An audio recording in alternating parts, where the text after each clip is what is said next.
Assalamualaikum warahmatullahi wabarakatuh. Perkenalkan, nama saya Alifa Dian Riyandika dari Prodi Pendidikan Teknik Bangunan dengan NIM 2402616. Di sini saya akan menjelaskan tentang proyeksi peta.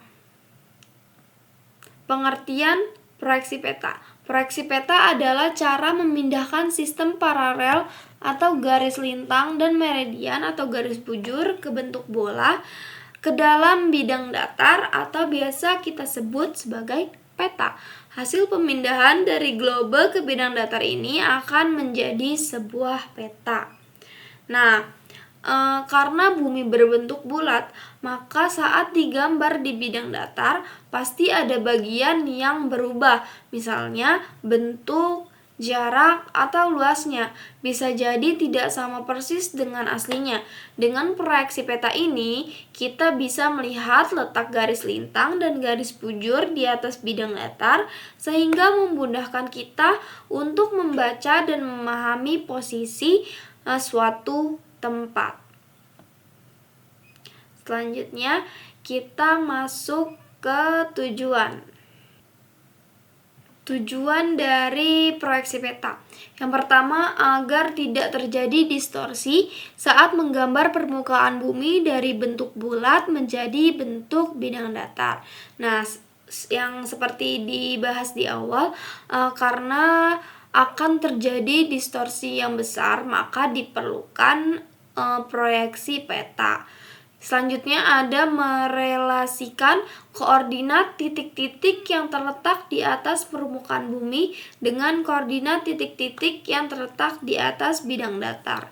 Nah, jadi tujuan dari proyeksi peta ini adalah untuk menggambarkan permukaan bumi yang bulat ke bidang datar dengan distorsi sekecil-kecilnya sehingga peta dapat digunakan sesuai kebutuhan baik untuk arah, luas, bentuk, maupun jarak. Selanjutnya kita masuk ke jenis-jenis proyeksi. Yang pertama itu ada Mercatur. Mercatur adalah proyeksi peta silinder normal. Artinya silinder membungkus bumi sejajar dengan khatulistiwa.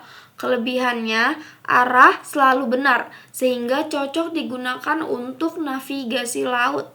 Tapi kelemahannya, luas daerah akan semakin terdistorsi semakin jauh dari khatulistiwa, misalnya di daerah kutub. Jadi apabila suatu daerah itu jauh dari garis khatulistiwa, maka digambarkan pada peta menggunakan jenis proyeksi Mercatur ini akan semakin besar. Sedangkan kalau semakin kecil.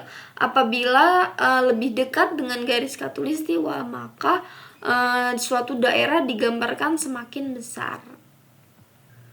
Selanjutnya ada transfer Mercatur. Transfer Mercatur pada dasarnya sama dengan Mercatur, tapi silindernya diputar 90 derajat. Jadi silinder menempel pada bumi di sepanjang meridian, bukan khatulistiwa. Hasilnya skala paling akurat ada di meridian sentral, dan distorsi makin besar jika menjauh ke timur atau barat dari garis tengah itu. Proyeksi ini cocok untuk memutuskan wilayah yang memanjang dari utara ke selatan. Selanjutnya ada jenis proyeksi UTM atau Universal Transverse Mercator. Sebenarnya ini adalah sistem koordinat yang berbasis transfer Mercator, tapi digunakan untuk seluruh dunia. Pada jenis proyeksi UTM, bumi itu dibagi menjadi 60 bagian zona. Masing-masing satu zona itu sekitar 6 derajat bujur. Setiap zona punya meridian sentral sendiri, sehingga distorsi bisa diminimalkan.